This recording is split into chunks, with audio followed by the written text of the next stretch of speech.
नमस्कार दोस्तों, मेरे पीछे जो ये बैकग्राउंड आप देख रहे हैं, स्काईज के ऊपर ये ग्रीन कलर के कलरफुल लाइट्स और सामने लेह लद्दाख का खूबसूरत सराउंडिंग्स, ये देखने को मिला हमको साल 2024 में, जहां पे अपने भारतवर्ष के लेह लद्दाख में ऑरोरा का फॉर्मेशन हुआ। अब सवाल उठता है कि ये जो ऑरोराज हैं, जो ग्रीन कलर के लाइट्स दिख रहे हैं, नॉर्मली तो हमको दिखते हैं पोलर एरियाज के पास में, यानी कि नॉर्थ पोल के पास और साउथ पोल के पास। पर साल 2024 और रिसेंटली ऐसा क्या हुआ कि लेह लद्दाख के पास में हमको ये ऑरोरा के लाइट्स देखने को मिलते हैं? इसी को समझने के लिए मैं भुवन झा स्टडी आईक्यू की तरफ से आपके सामने प्रस्तुत हूं। सबसे पहले समझते हैं दो फंडामेंटल कॉन्सेप्ट्स। मैं आपको सबसे पहले लेके चलता हूं सन की साइड, जहां पे एक कॉन्सेप्ट है कोरोनल मास इजेक्शन, जिसको हम कहते हैं सीएमई। अब कोरोनल मास इजेक्शन होता क्या है? तो दोस्तों, सन जो है ना, एक हाईली अनस्टेबल बॉडी है। इसके अंदर हो रहा है न्यूक्लियर फ्यूजन का प्रोसेस, यानी कि हाइड्रोजन हीलियम में तब्दील हो रहा है और यहां पे प्लाज्मा मिलता है हमको। अब आप कहेंगे ये प्लाज्मा क्या चीज है? तो यूजुअली हम लोग कहते हैं कि हमारे fundamental states of matter solid, liquid, gas है।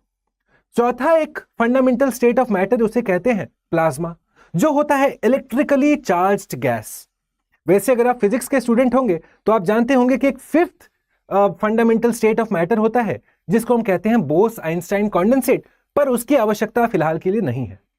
तो ये जो प्लाज्मा है, ये हमारे सन के ऊपर और नीचे ऐसे सर्कुलेट कर रहा है, जिसको हम कहते हैं कन्वेक्शन का प्रोसेस हो रहा है।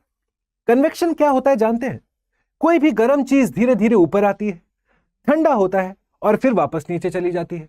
अब आप कहेंगे भला ऐसा क्यों? क्योंकि कोई भी चीज जो गर्म है उसकी डेंसिटी है कम। अब डेंसिटी कम तो वो राइज करता है, जब राइज करता है तो ठंडा होता है, ठंडा होता है तो डेंसिटी हो जाती है इंक्रीज, जिसके चलते वो वापस डाइव करता है। तो हम क्या देखते हैं कि हमारे सन के अंदर इस तरीके के जो प्रोसेसेस हो रहे हैं, जहां पे प्लाज्मा ऊपर नीचे जा रहा है, उसके चलते वहां पे एक्सट्रीम इंस्टेबिलिटी का कॉन्सिक्वेंस देखने को मिलता है। अनस्टेबल कंडीशंस होते हैं और काफी दफा आप देखेंगे कि सन अचानक से बहुत सारा प्लाज्मा और बहुत सारा मैग्नेटिक फील्ड रिलीज करता है। इसको हम कहते हैं कोरोनल मास इजेक्शन। ये कभी कभारी होता है, इसको प्रेडिक्ट करना बहुत डिफिकल्ट है। दूसरा चीज अब समझते हैं, हमारे अर्थ के ऊपर अर्थ का अपना एक मैग्नेटिक फील्ड है। जानते हैं मैग्नेटिक फील्ड अर्थ का कहां पे क्रिएट होता है? हमारे आउटर कोर से। अब कहेंगे आप कि सर ये आउटर कोर क्या चीज है? तो दोस्तों, जब अर्थ के इंटीरियर को हम लोग लेयर वाइज तोड़ते हैं, तो एक सबसे अंदर का जो लेयर है, जिसको हम लोग गर्भगृह कहते हैं या सैंक्टम सैंक्टोरम कहते हैं, उसको कहा जाता है कोर।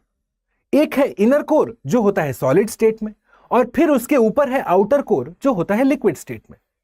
अब जो मैंने आपको बताया कि सन के अंदर एक तरीके से अनस्टेबल कंडीशंस हैं, वहां पे प्लाज्मा ऊपर नीचे जा रहा है तो इलेक्ट्रिक मैग्नेटिक फील्ड क्रिएट हो रहा है।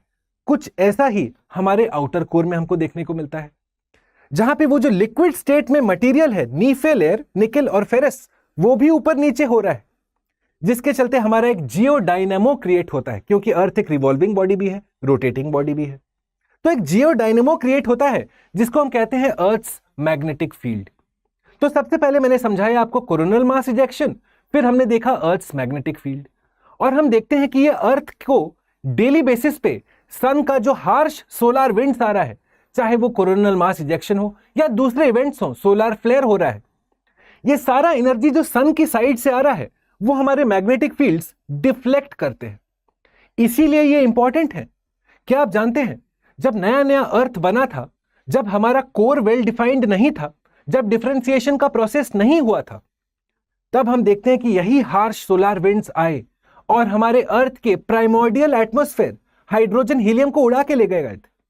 पर आज वो थोड़ा मुश्किल है। क्यों? क्योंकि एक वेल डिफाइंड मैग्नेटिक फील्ड है भाई अर्थ का। तो जब ये फंडामेंटल कॉन्सेप्ट्स आप समझ गए, अब आप तैयार हैं ये समझने के लिए कि लेह लद्दाख में ऑरोरा कैसे देखने को मिला।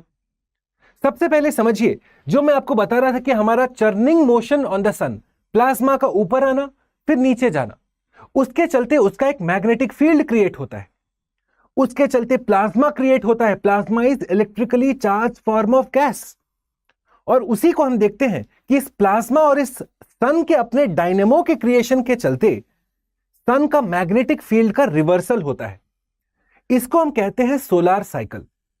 अब मैग्नेटिक फील्ड का रिवर्सल का मतलब क्या हुआ कि कभी सन का जो मैग्नेटिक नॉर्थ पोल है वो कुछ साल बाद फिर मैग्नेटिक साउथ पोल बन जाएगा। और इसको लेके काफी रिसर्च चल रहा है, but that is the understanding कि सन एक हाईली अनस्टेबल बॉडी है, वहां पे प्लाज्मा ऊपर नीचे हो रहा है, सन का अपना ग्रेविटी भी बहुत ज्यादा है, जिसके चलते सन का reversal of the magnetic poles होता है। जब आपने यह समझ लिया दोस्तों, अब आपको समझना है सोलार मैक्सिमा का कॉन्सेप्ट। सबसे पहले समझिए कि ऑरोरा फॉर्मेशन होता कैसे है। यह सन के रेज आए including coronal mass ejection CME से आ रहा है। अब आपने देखा कि हमारा जो अर्थ का मैग्नेटिक फील्ड है वो है किडनी बीन शेप्ड का, करेक्ट। जैसा आपने इस फिगर में भी देखा, किडनी बीन शेप्ड का हमारा अर्थ का मैग्नेटिक फील्ड होता है। तो उसमें जो ये सन के साइड से सारा हाई एनर्जी आ रहा है, काफी दफा ये पोल्स के साइड से एंटर करता है, और उसके बाद जो एंटर किया वो जल्दी से आयोनाइज कर जाता है। आयोनाइजेशन का प्रोसेस होता है। आयोनाइजेशन मतलब the loss and addition of electrons, जिसके चलते जो एटम्स हैं वो एक्साइट होते हैं to a higher energy level, जिसके चलते वो कलर रिलीज करते हैं। और इसीलिए आपको देखने को मिलता है कि हमारे पोल्स के पास में ये कलर्स विजिबली आराम से आपको दिख जाएगा। चाहे आप नॉर्थ पोल के पास में जाएं, चाहे आइसलैंड जाइए, फिनलैंड जाइए, नॉर्वे जाइए, स्वीडन जाइए, रशिया जाइए, कनाडा जाइए, अलास्का जाएंगे, आपको ये सारे ऑरोरास देखने को मिल जाएंगे। सिमिलरली सदर्न हेमिस्फेयर में ऑस्ट्रेलिया से जब आप एंटार्क्टिका के साइड जाते हैं, या फिर south part of Argentina ड्रेक्स passage के पास से भी आपको देखने को मिल जाता है ये ऑरोरा फॉर्मेशन एक नॉर्मल ईयर में। तो अब सवाल उठता है कि आखिरकार क्या हो रहा है कि अब लेह लद्दाख में ये ऑरोरा का फॉर्मेशन देखने को मिल रहा है। तो दोस्तों, अभी मैंने आपको बताया सोलार साइकिल के बारे में। सोलार साइकिल क्या है कि हमारा सन हाईली अनस्टेबल है, उस समय ज्यादा एनर्जी रिलीज कर रहा है, जिसके चलते ज्यादा एनर्जी जब आएगा यहीं पोल्स के साइड से घुसा और वो इक्वेटर के साइड पे एक्सपैंड करता है। तो साल 2025-26 में हम देखते हैं कि सन के सोलार साइकिल का सोलार मैक्सिमा चल रहा है, यानी कि सन अभी हाईली अनस्टेबल है। सन के ऊपर ये जो डार्क स्पॉट्स आपको दिख रहे हैं, जिनको हम कहते हैं सन स्पॉट्स, ये वही एरिया है जहां पे नीचे से प्लाज्मा आ रहा है, ठंडा हो रहा है, फिर नीचे वापस सन की तरफ घुस रहा है, कोर के साइड डाइव कर रहा है। तो उसके चलते ये डार्कर सन स्पॉट्स हमको देखने को मिलते हैं। तो जब ज्यादा नंबर ऑफ सन स्पॉट्स मतलब सन हाईली अनस्टेबल है। सन हाईली अनस्टेबल है मतलब ज्यादा एनर्जी आ रही है, ज्यादा एनर्जी आ रही है मतलब ज्यादा आयनाइजेशन हो रहा है, ज्यादा आयनाइजेशन मतलब इक्वेटर तक आपको ये सारे ऑरोरास देखने को मिलते हैं। अब मजे की बात क्या है, साल 2025-26 में ये पर्टिकुलर प्रोसेस हमको देखने को मिला, जिसको हम कहते हैं सोलार मैक्सिमा। वैसे पिछली दफा जब ये देखने को मिला था, ये था साल 2014 में। क्या आपको पता है कि एक सोलार मैक्सिमा से दूसरा सोलार मैक्सिमा तक 11 साल का रफली अंतराल होता है। तो अब मुझे बताइए, आप चैट बॉक्स पे बताएंगे कि अगर आपको अगली दफा इस तरह के ऑरोरा के लाइट्स देखने हैं लेह लद्दाख तक, जो इक्वेटर के पास में है एज कंपेयर टू पोल्स, तो आप किस साल में एक्सपेक्ट करेंगे? अभी हम हैं 2025 में। क्या मैं कह सकता हूं कि 2025 से फिर 11 साल जोड़िए, तब फिर से सन का सोलार मैक्सिमा का फेज होगा, ज्यादा एनर्जी आएगा, और पॉसिबल है कि आपके पैसे बच जाए। नहीं तो वैसे तो आपको जाना पड़ता है या तो नॉर्थ पोल या साउथ पोल के पास में ऑरोरा को देखने के लिए, पर शायद 2036 के आसपास फिर से लेह लद्दाख में आपको ऑरोरा का फॉर्मेशन देखने को मिलेगा। और यही देखा गया बीते दिनों में लेह लद्दाख के पास में। I hope this concept was amply clear. आप समझ पाए इस इंटरेस्टिंग फेनोमेनन को। अगर आप अग्री करते हैं, if you like this concept, please do consider leaving a like and a comment दोस्तों।